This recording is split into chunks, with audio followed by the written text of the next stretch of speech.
Okay, today we're going to be reading Alice in Wonderland. This is a really long book, so we're going to have to break it into two parts, okay? So today's the first video. Alice in Wonderland, Chapter 1, Down the Rabbit Hole. Alice was getting tired of sitting with her sister. She had tried reading her sister's book, but as it didn't have any pictures or people talking, it was very dull indeed.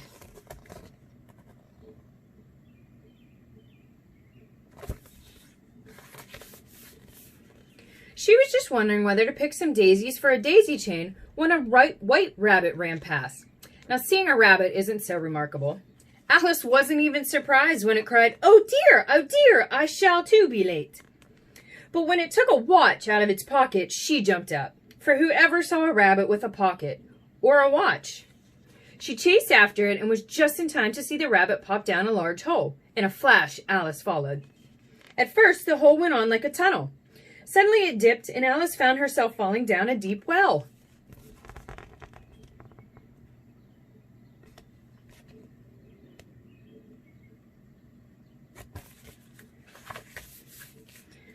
The well was lined with shelves full of interesting things, and it was either very deep or Alice fell slowly, for she had plenty of time to look around.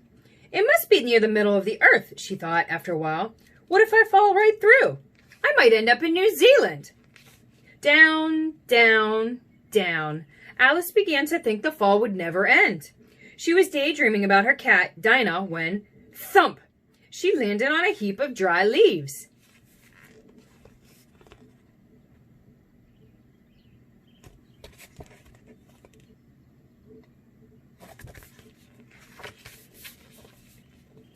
Not in the least hurt, Alice stood up and looked around. A long passage stretched ahead of her, and the white rabbit was hurrying down it. Alice went after him like the wind. "Oh, my ears and whiskers, how late it's getting!" She had almost caught up with him when he turned a corner and vanished. Alice was in a long hall with doors down both sides. Excitedly, she tried each one, but every single door was locked. Just as she thought she might never get out, she saw a glass table with a golden key on top. Alice walked down the hall once more, but the key was too small for the doors. Then she spotted a tiny door half hidden by a curtain. Holding her breath, she tried the golden key in the lock. It worked!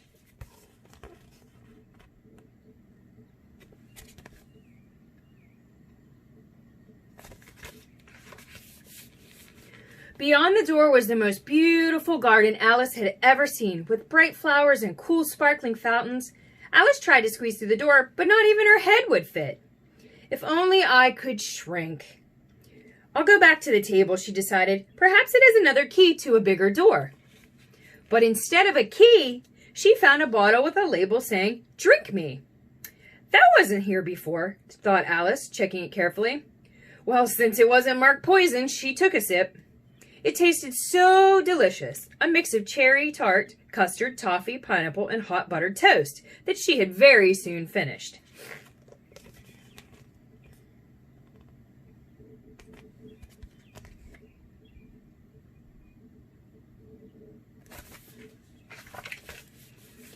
What a curious feeling, Alice said next. I think I'm starting to shrink. And soon she was. Soon she was small enough to go into the garden. I hope I don't shrink away to nothing. To her huge disappointment, the garden door had closed, and she'd left the golden key on the table. She could see it glittering through the glass a long way out of reach. Alice tried to climb a table leg, but it was too slippery. After 3 tries, she fell to the floor and began to cry. "That won't help," she said sharply. As she wiped her eyes, she noticed a glass box under the table. The box held a cake. I'll eat it, thought Alice. If I grow larger, I can reach the key. If I grow smaller, I can creep under the door. Either way, I'll get into that garden.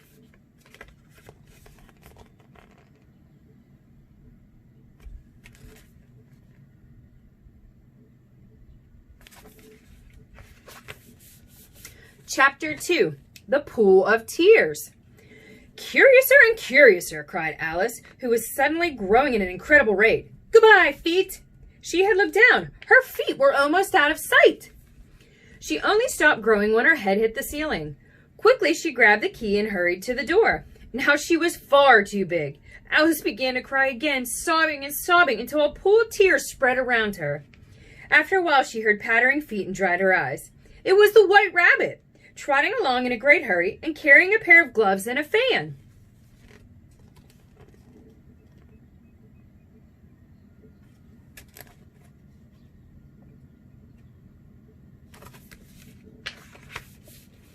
"If you please, sir," Alice began. The rabbit jumped in the air and scurried away, dropping the gloves and fan as he went. Alice picked them up and began to fan herself. How very strange everything is today, she thought. Alice was wondering what would happen next when she began to shrink again. Moments before she shrank away altogether, she realized the fan was to blame and dropped it. Now that was a narrow escape, she sighed. Now for the garden.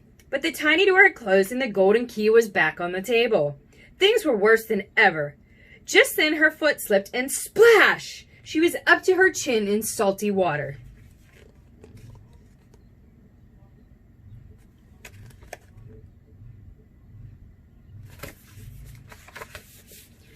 She'd fallen into the pool of her tears. Something else was splashing around too. At first Alice thought it was a walrus or a hippo. Then she remembered how small she was and saw it was only a mouse. I wish I hadn't cried so much. The pool was soon crowded with creatures that had fallen in. Alice led the way and the whole group swam to shore. Chapter 3. A Caucus Race.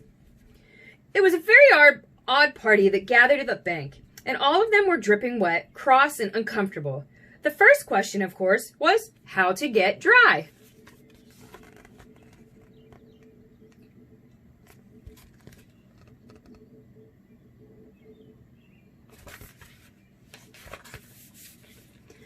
The best thing, said a dodo, would be a caucus race. A what race? Asked Alice. The best way to explain it is to do it, the dodo cried. There was no 1, 2, 3, go. Everyone began and ended when they liked. After about half an hour, the dodo called out, "It's over!" And they all crowded around asking who won. They surrounded Alice, demanding prizes. In despair, she felt in her pocket and pulled out a tin of peppermints. There was enough for exactly each one.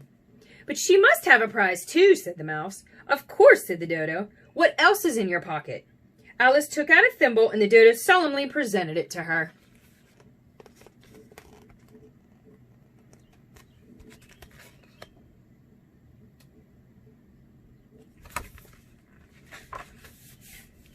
They sat down in a circle. The mouse started to tell them a story, but he left in a huff when he thought Alice wasn't listening.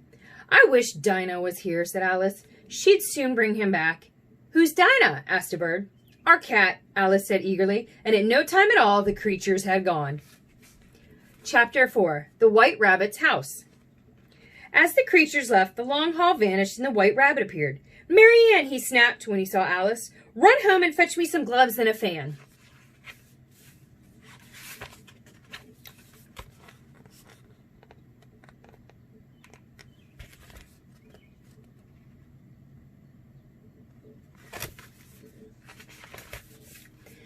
He thinks I'm his maid, Alice thought, but she ran off in the direction he pointed. Soon she came to a small house with W. Rabbit on a brass plate outside. Racing in, she found a fan and some gloves on a table. Alice was about to leave when she saw a bottle. This one had no label, but she drank it anyway. Something interesting was about to happen. And it did. She barely had drunk half before she grew as big as the room. She went on growing and growing until one arm was out the window and her foot was stuck up the chimney. I wish I hadn't drunk so much.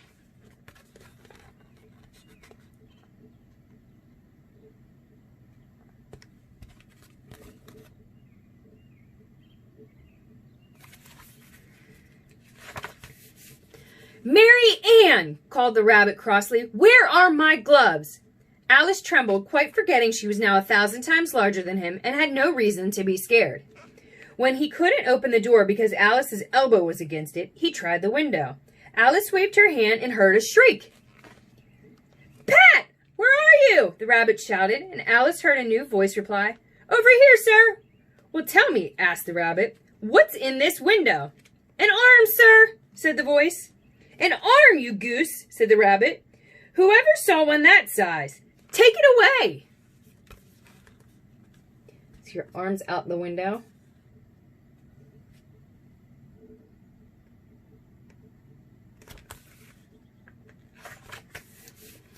The next thing Alice knew, the rabbit had yelled, "Bill, go down the chimney."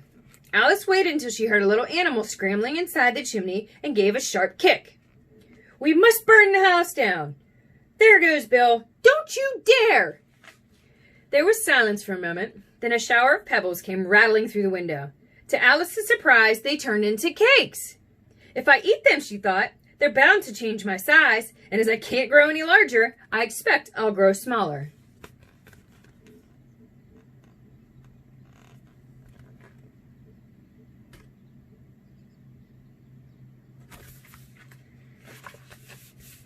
Alice shrank at once. As soon as she could squeeze through the door, she fled, and she didn't stop running until she reached a forest. "The first thing I have to do," she decided, when she had caught her breath, "is to grow to my right size. Then I must find a way into that lovely garden." It was an excellent plan. The only problem was how to do it. "I suppose I should eat or drink something," she said. "But what?" Alice looked around and saw a mushroom. Standing on tiptoe, she peered over the edge to see a large caterpillar, quietly minding its own business.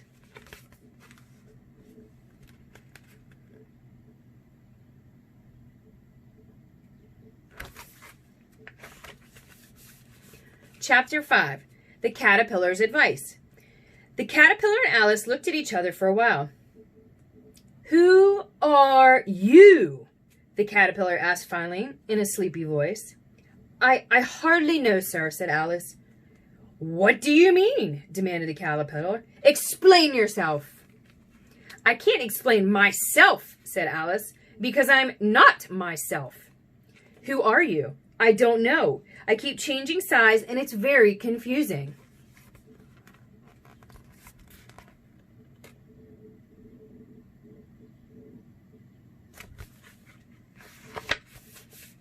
"Try reciting a poem," ordered the caterpillar. Clearing her throat, Alice began. "You are old, Father William," the young man said, "and your hair has become very white, and yet you incessantly stand on your head. Do you think at your age it is right?" "In my youth," Father William replied to his son, "I feared it might injure the brain, but now that I'm perfectly sure I have none, why, I do it again and again." "Wrong from beginning to end," said the caterpillar. He paused. "What size do you want to be?" "Larger than this," said Alice. "It is such a wretched height." "It is a very good height indeed," said the caterpillar, who was exactly as tall as Alice. He slid off the mushroom angrily.